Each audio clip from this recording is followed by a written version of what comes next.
வணக்க மக்களே, இன்னைக்கு நம்ம பயணம் பண்ண போகிறது மாலை 6 மணிக்கு மேலே மலை ஏறுவதற்கு முற்றிலுமாக தடை செய்யப்பட்ட ஒரு பகுதிக்கு தான் போக போகிறோம். இதுவரை நீங்கள் பயணம் பண்ணிடாத, இந்த மலையை பற்றி கேள்விப்படாத யானை காட்டுக்குள்ளே தான் நம்ம பயணம் பண்ண போகிறோம். பசுமையான தொடர்ச்சியான மலைகளையும் அடர்ந்த காடுகளையும் கடந்து மூங்கில் காடுகளுக்கு நடுவில் உள்ளே புகுந்து ரோஜா தோட்டங்களுக்கு மத்தியில் நாம் பயணம் பண்ண போகிறோம். ஏறக்குறைய 3000 அடிக்கு மேலே இருக்கக்கூடிய ஒரு மலை உச்சியில் இருக்கக்கூடிய ஒரு அழகான ஒரு பகுதிக்கு தான் போக போகிறோம். ஆழமான பள்ளத்தாக்குகளையும் அபாயகரமான வளைவுகளையும் கடந்து நாம் மலை உச்சிக்கு போக போகிறோம். மலையை பற்றி நம்மளுடைய சப்ஸ்கிரைபர் தான் நமக்கு தெரியப்படுத்தினார். அதனால் அவருக்காக தான் இந்த காணொலியை நம்ம எடுத்து போட்டிருக்கோம். இந்த மலையை பற்றி இதுவரை நீங்கள் கேள்விப்பட்டிருக்கவும் மாட்டீங்க, பயணம் செஞ்சுருக்கவும் மாட்டீங்க. ஸோ அதனால் காணொலியை தவிர்த்துட்டு போகாமல் முழுவதுமாக பாருங்கள். இந்த மலையில் நீங்கள் வாழை தோட்டங்களையும் பலா மரங்களையும் அதிகம் பார்க்க முடியும். வாங்க காணொலிக்குள்ளே போகலாம்.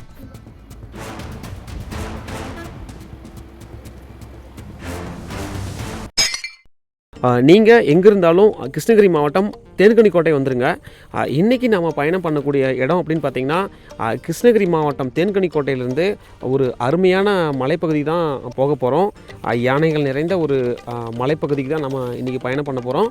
நம்மளுடைய சப்ஸ்கிரைபர் ஒருத்தர் கமெண்ட் செக்ஷனில் சொல்லியிருந்தார், பெட்டமுகிலாலம் வீடியோ போடுங்கன்னு சொல்லிட்டு. நாம் இன்றைக்கி பயணம் பண்ணுறது தேன்கனிக்கோட்டையிலேருந்து பெட்டமுகிலாலம் வரலாம் தான் பயணம் செய்ய போகிறோம். தேன்கனிக்கோட்டையிலேருந்து பெட்டமுகிலாலத்துக்கு ஒரு நாளைக்கு 4 முறை பேருந்துகள் சென்று வருது.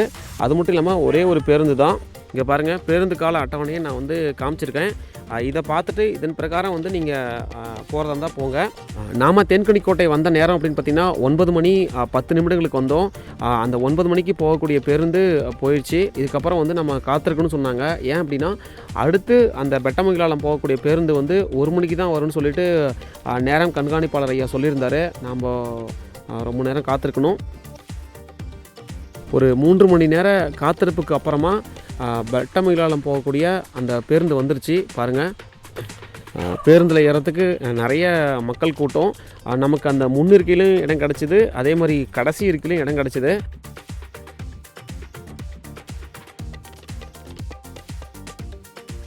கொஞ்ச நேரம் அந்த கூட்டம் குறையட்டுன்னு சொல்லிட்டு நம்ம அந்த கடைசி இருக்கையில் உட்காந்து நம்ம காணொலி எடுத்தோம். இப்போ நம்மளுடைய பேருந்து தென்கனிக்கோட்டை பேருந்து நிலையத்திலிருந்து கிளம்பிருச்சு. ஏறக்குறைய 26 கிலோமீட்டர் தூரம். இப்போ நம்ம பயணச்சீட்டு எடுத்தாச்சு. நபர் ஒன்றுக்கு 17 ரூபாய் பயண கட்டணமாக வாங்குகிறாங்க. நம்மளுடைய பேருந்து அஞ்சட்டி போகக்கூடிய சாலையில் தான் போயிட்டுருக்கு. கொஞ்சம் தூரம் போனோன்னையும் இடதுபுற சாலையில் பிரிஞ்சுக்கும் பெட்டமுகிலாலம் அப்படின்னு சொல்லிட்டு அண்ணா சொல்லியிருந்தார். இப்போ நம்மளுடைய பேருந்து இடதுபுறம் திரும்பி பெட்டமுகிலாலம் நோக்கி போயிட்டுருக்கு. இந்த பகுதியில் முழுவதுமாக விவசாயம் பண்ணியிருக்காங்க. முன்னாடி பாருங்கள், பச்சை பசேல்னு அழகாக காட்சியளிக்குதுங்க. இதெல்லாமே காட்டு அவரை. இந்த இடத்துல பாருங்கள், பலகையில் யானைகள் கடக்கும் பகுதி, கவனமாக செல்லவும் சொல்லி எழுதப்பட்டிருக்கு. இந்த பகுதியில் நெல் அறுவடை ஆரம்பிச்சிருக்காங்க. இங்கே இருக்கக்கூடிய காடுகளில் கொஞ்சம் தூரத்துக்கு காய்கறிகள் பயிரிட்டிருக்காங்க. இந்த முட்டைக்கோஸ், அதுக்கப்புறம் நம்ம முள்ளங்கி இதெல்லாம் பயிரிட்டிருக்காங்க. அது மட்டும் இல்லாமல் காடுகளில் எந்த விதமான விலங்கினங்களும் பூத முடியாத மாதிரி கம்பி வேலி போட்டிருக்காங்க. இந்த இடத்துல பதியம் வச்சிட்ருக்காங்க. அதாவது சாமந்தி பூச்செடி பதியம் போட்டிருக்காங்க. பாருங்கள், ஃபுல்லாகவே சாமந்தி பூச்செடிகள் தான். ஒரு காயத்தில் மண்ணெல்லாம் வச்சு ஒவ்வொரு பதியமாக வச்சிட்ருக்காங்க. நாம் போகக்குள்ள இந்த சாலையிலையும் நிறைய கிராமங்கள் வருதுங்க. இந்த இடத்துல பார்த்திங்கன்னா ஒரு சிறிய குளம் மாதிரி இருக்குங்க. இந்த குளத்தில் நிறைய தாமரை மலர்கள் மலர்ந்துருக்குங்க. இந்த பகுதியில் பார்த்திங்கன்னா சோளம் பயிரிட்டிருக்காங்க. இது ஒரு பலாமரம். இப்போ சந்தனப்பள்ளி அப்படிங்கிற ஒரு கிராமம் வந்திருக்கு. இந்த இடத்துலேருந்து பார்க்கக்குள்ள நாம் அந்த மலைத்தொடர்கள்லாம் எவ்வளோ அழகாக காட்சியளிக்குதுன்னு பாருங்களேன். இந்த பேருந்து நிறுத்தத்தோட பேர் இருதுக்கோட்டை. இந்த பகுதி முழுவதுமாக கண்ணு கட்டின தூரம் வரலும் பச்சை பசேல்னு தாங்க காட்சியளிக்குது. ஒரு புறம் தென்னை மரங்களும், அதே மாதிரி சோளம், தட்டு, இது எல்லாமே விளையுதுங்க. நம்ம போயிட்டுருக்குள்ள அந்த யூனிசெட்டி அப்படிங்கிற ஊருக்கு முன்னாடி ஒரு பெரிய நீர்த்தேக்க மாதிரி இருக்கக்கூடிய ஒரு ஏரி தென்பட்டுச்சு. அதுக்கப்புறம் இப்பயே பார்த்தீங்கன்னா இந்த மூங்க மரங்கள்லாம் வர ஆரம்பிச்சிருச்சு. இந்த பகுதியில் முழுவதுமாக காட்டு அவரை தாங்க பயிரிட்டிருக்காங்க. கண்ணு கட்டிய தூரம் வரலும் இந்த காட்டு அவரை தான் முழுவதுமாக பயிரிட்டிருக்காங்க. இப்போ வந்திருக்கக்கூடிய ஊர் ஐயூர். இந்த ஐயூரை தாண்டி இப்போ நம்ம போகக்குள்ள இந்த பகுதி முழுவதுமாக ரோஜாப்பூ செடிகள் வந்து பதியம் போட்டு வச்சுருக்காங்க. அது மட்டும் இல்லாமல் சாமந்தி பூச்செடிகளும் பதியம் போட்டு வச்சுருக்காங்க. இது அரசு மேல்நிலைப்பள்ளி உனிசட்டின்னு போட்டிருக்கு. இந்த பகுதியை தாண்டின உடனே வந்து ஓரளவுக்கு அந்த காடுகளில் இருக்கக்கூடிய அந்த மரங்கள்லாம் தென்பட ஆரம்பிச்சிருச்சு. இதெல்லாம் வந்து பார்த்திங்கன்னா மூங்க மரங்கள் தான் அதிகமாக இருக்குது. இப்போ நம்ம வந்து ஐயூர் வன சோதனை சாவடிக்கிட்ட பக்கமாக வந்துட்டோம். இது ஐயூர் சுற்றுச்சூழல் பூங்கா. இங்கே வந்து தங்கறதுக்கு உண்டான வசதியும் இருக்குது. இங்கே கூட நம்ம தங்கியிருந்து சுற்றி பார்க்கலாம். இங்கே இருக்கக்கூடிய இந்த பலகையில் மாலை 6 மணி முதல் காலை 6 மணி வரை வாகன போக்குவரத்திற்கு தடை அப்படின்னு சொல்லிட்டு எழுதப்பட்டிருக்கு. அதாவது இரவு நேர வாகன போக்குவரத்திற்கு தடை போட்டிருக்காங்க. இதுக்கப்புறம் முழுவதுமாக அடர்ந்த காடுகள் தான். இப்போ நம்மளுடைய பேருந்தும் வந்து காட்டுக்குள்ளே தான் போயிட்டுருக்கு. பாதை எல்லாமே வந்து தார் சாலை தான். ஆனால் தார் சாலையெல்லாம் பெயர்ந்து குண்டும் குழியுமாக ஒரு ஆஃப் ரோடு மாதிரி காட்சி அளிக்குது. பெட்டமுகிலாலம் அப்படிங்கிறது ஒரு ஊர் தான். இந்த ஊர் வந்து ஏறக்குறைய ஒரு 3500 அடி உயரத்தில் அமைஞ்சிருக்கு. ஒரு தொடர்ச்சியான மலைகளுக்கு மேலே இந்த ஊர் வந்து அமைஞ்சிருக்கு. பெட்டமுகிலாலம் அப்படின்னு சொன்னாவே பல பேர்த்துக்கு சட்டுன்னு ஞாபகம் வர்றது வந்து பார்த்திங்கன்னா யானைகள் தான். இந்த பகுதியில் வந்து யானைகளோட நடமாட்டமும் அதிகமாக இருக்கும். நம்ம ஏற்கனவே காணொளி பதிவிட்ட தொட்டமஞ்சி அப்படிங்கிற கிராமத்திலேருந்து இந்த கோடக்கரை முகிலாலமுக்கு வந்து பார்த்திங்கன்னா காட்டு வழியில் சாலை இருக்குது. இந்த பகுதியில் வந்து முழுவதுமாக அடர்ந்த காடுகள் தான் காணப்படுது. எங்கேயுமே வீடுகள்லாம் எதுவும் இல்லை. நம்ம ஐயூர் வன சோதனை சாவடியை தாண்டிட்டோம் அப்படின்னாவே முழுவதுமாக காடுகள் தான். நம்மளுடைய பேருந்தும் வந்து மிகவும் மெதுவாக தான் மேலே ஏறிச்சு. இந்த பேருந்து வந்து பார்த்திங்கன்னா BS3 மாடலு.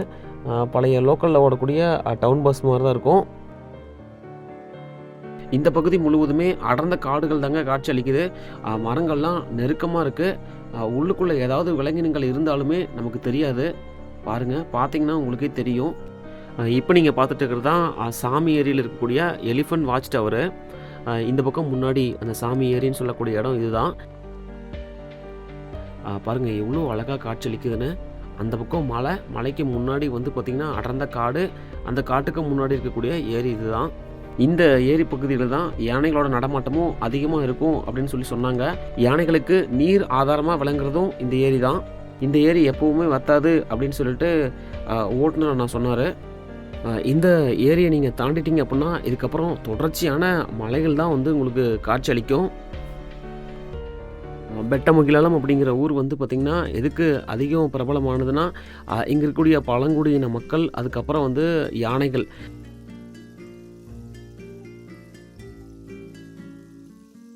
இந்த பகுதியில் பாருங்கள் ஓரளவுக்கு முழுவதுமாக பச்சை பசேல்னு தான் காட்சியளிக்குது. இந்த பகுதியில் அந்த காட்டு மாடுகளும் மேய்ஞ்சிட்ருக்கு. பார்க்கும்போதே அவ்வளோ அழகாக இருக்குங்க.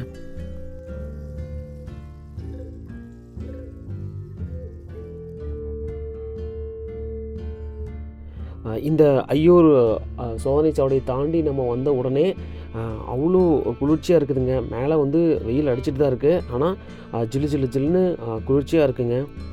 மேலே பாருங்கள் அவ்வளோ அடர்ந்த காடுகள் தாங்க. யானைகள் வாழ ஏற்ற காடுகள் தான் இது. அதே மாதிரி இன்னொரு விஷயம் என்ன சொல்லணும் அப்படின்னு பார்த்தீங்கன்னா இங்கே மூங்கில் மரங்கள் அதிகமாக காட்சியளிக்குது.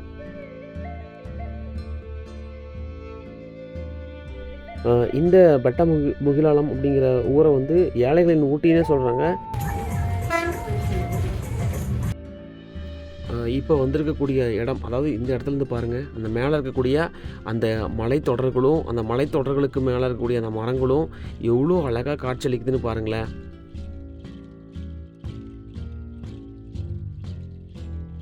இப்போ நம்முடைய பேருந்து மேலே ஏறுதுங்க. இது வந்து ஒரு பெரிய மேடு. இந்த இடத்துலேருந்து பார்க்கக்குள்ள அந்த கீழே வரக்கூடிய அந்த பாதையும் அதே மாதிரி மேலே இருக்கக்கூடிய அந்த மரங்களும் அவ்வளோ அழகாக காட்சி அளிக்குது. நீங்கள் உங்கள் இருசக்கர வாகனத்தில் இந்த மலைக்கு பயணம் செய்கிறீங்க அப்படின்னா கவனமாக வாங்க, ஹெல்மெட்டு போட்டுக்குங்க.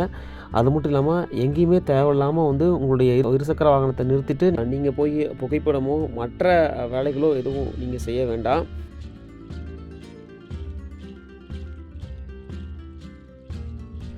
இப்போ நம்முடைய பேருந்து வந்து ஓரளவுக்கு பாதி மலைக்கு மேலே வந்து ஏறிட்டுருக்கு. இந்த இடத்துலேருந்து பார்க்கக்குள்ள பாருங்கள் எவ்வளோ அழகாக அந்த முன்னாடி இருக்கக்கூடிய மலைத்தொடர்களும் அதே மாதிரி பச்சை பசேல்னு வந்து அழகாக காட்சியளிக்குதுங்க.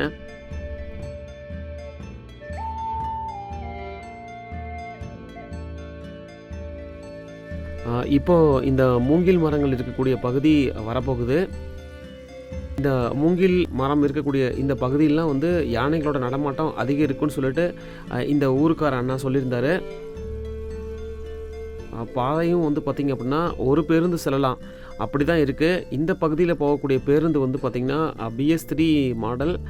இது வந்து கொஞ்சம் பெரிய பேருந்து.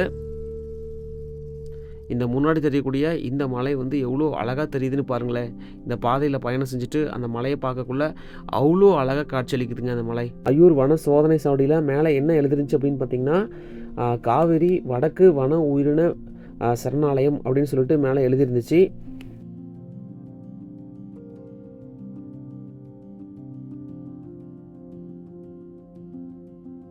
வன விலங்குகளோட நடமாட்டம் அதிகமாக இருக்கிறதுனால தான் மாலை 6 மணிலேருந்து அடுத்த நாள் காலை 6 மணி வரையும் வந்து பார்த்திங்கன்னா வாகன போக்குவரத்துக்கு தடை பண்ணியிருக்காங்க. பேருந்துகள் வந்து ஒரு நாளைக்கு 4 முறை இந்த மலைக்கு வந்துட்டு போகுது. பாருங்கள் எப்படி இந்த மலைகள்லாம் வந்து காட்சியளிக்குதுன்னு பாருங்களேன். ஆனால் நிறைய வளைவுகளும் இருக்குதுங்க. அந்த வளைவுகள் எல்லாமே வந்து குண்டும் குழியுமான ரோடுகளில் அமைஞ்சிருக்கு. பாதி மலைக்கு மேலே வரக்கூடிய இந்த சாலை எல்லாமே வந்து பார்த்தோன்னா மிகவும் செங்குத்தாக இருந்துச்சுங்க. நம்மளுடைய பேருந்தே வந்து மிகவும் மெதுவாக தான் மேலே ஏறிச்சு.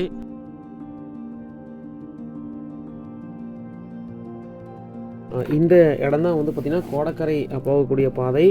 இந்த பாதையில் போய் தான் நம்ம கோடக்கரைக்கு போகணும்.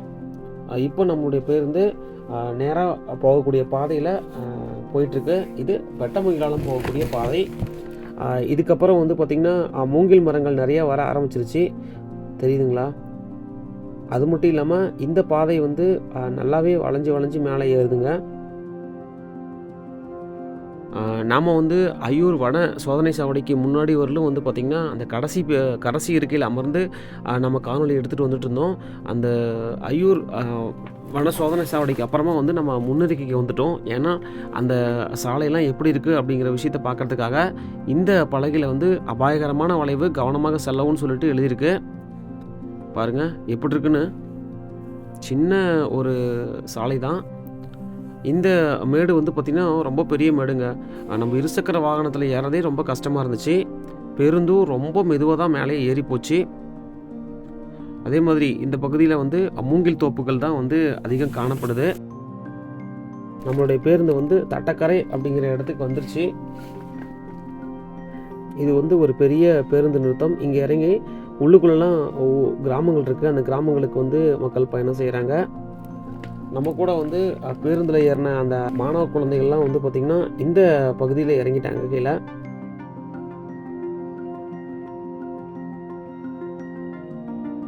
இந்த பகுதியில் வந்து நம்முடைய பேருந்தில் நம்ம பயணம் செய்யும்போது வெளியில் வந்து வெயில் அதிகம் அடித்தாலும் ஜில்லு தாங்க அந்த காற்று அடிச்சிட்டு இருந்துச்சு. நம்ம ஓட்டுநர் நாங்கிட்ட கேட்கக்குள்ள அவர் காலையில் 5:45 மணிக்கு எடுக்கக்கூடிய அந்த நேரத்தில் நீங்கள் வந்து பாருங்கள் இந்த மலை எப்படி இருக்குன்னு. ஏன்னா அந்த அளவுக்கு பனி மூட்டத்தோட அவ்வளோ அழகாக வந்து இந்த மலை காட்சியளிக்கும் அப்படிங்கிற ஒரு தகவலை நமக்கு கொடுத்தாரு. அது மட்டும் இல்லாமல் இந்த ஊட்டி கொடைக்கானல் பகுதியில் இருக்கக்கூடிய அந்த சில்வர் ஓக் மரங்கள் வந்து நிறைய இடத்துல இங்கே இருக்கக்கூடிய வீடுகள்லேயே வந்து காணப்படுது. இங்கே இருக்கக்கூடிய வீடுகள் எல்லாமே வந்து பழங்கால முறைப்படி கட்டின அந்த ஓட்டு வீடுகள் மாதிரி தான் இருக்குது. அதெல்லாம் மண் சுவராலேயே கட்டி எழுப்பியிருக்காங்க. இந்த பகுதியில் வந்து ஒரு பெரிய நீர்த்தேக்கம் இருக்குது. இந்த நீர்த்தேக்கத்தில் வந்து தாமரைகள்லாம் அதிகம் பூத்துருக்கு. இப்போ வந்து பார்த்திங்கன்னா அடுத்த கிராமம் வந்துருச்சு. காமகிரி அப்படிங்கிற ஒரு கிராமம் வந்திருக்கு, தெரியுங்களா? இது வந்து ஒரு பெரிய கிராமம் தான். இங்கே வந்து கடைகள் காணப்படுது. இப்போ அந்த பேருந்து நிறுத்தத்திலேருந்து அடுத்த பேருந்து நிறுத்தம் நோக்கி நம்மளுடைய பேருந்து போயிட்டுருக்கு. இந்த பகுதியில் முழுவதுமாக வாழை அதிகம் பயிரிட்டிருக்காங்க. இந்த மண்ணெல்லாம் வந்து பார்த்திங்கன்னா செம்மண் தான். அதே மாதிரி சில்வர் ஓக் மரங்களும் சோளமும் அதிகம் போட்டிருக்காங்க. இந்த பகுதியில் வந்து கீழே நெல் வயல்களும் சோளமும் அதிகம் காணப்படுது. அது மட்டும் இல்லாமல் பல வகைகளும் அதிகம் இந்த மலையில் இருக்குது.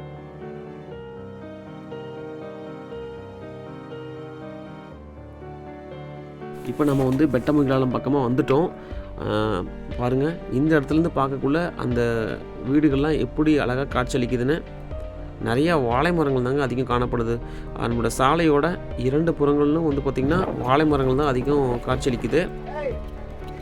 அதே மாதிரி ஓட்டு வீடுகளும் இருக்குது. அதெல்லாம் பெயர்ந்து ரொம்ப மோசமான நிலைமையில் தான் இந்த வீடுகள்லாம் இருக்குங்க. இப்போ நம்ம வந்து பெட்டமங்கலம் வந்துட்டோம்.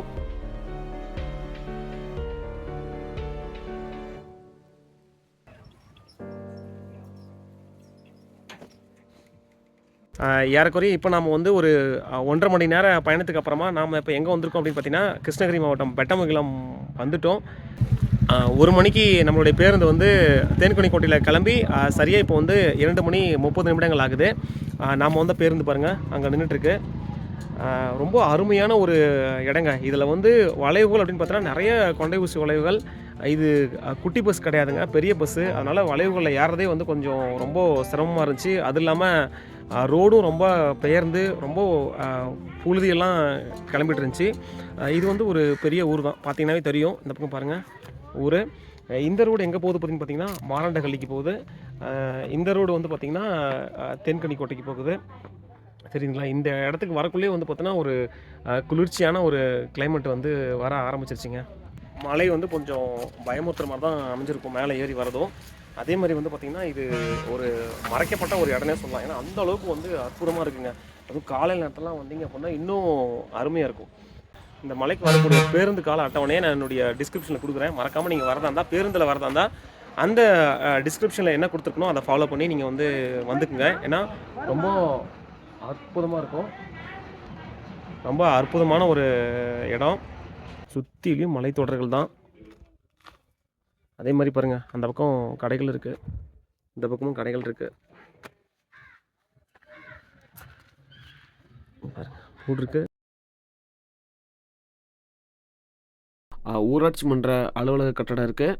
அந்த பக்கம் நிறைய அந்த ஓட்டு வீடுகள் காணப்படுது, கடைகளும் இருக்குது.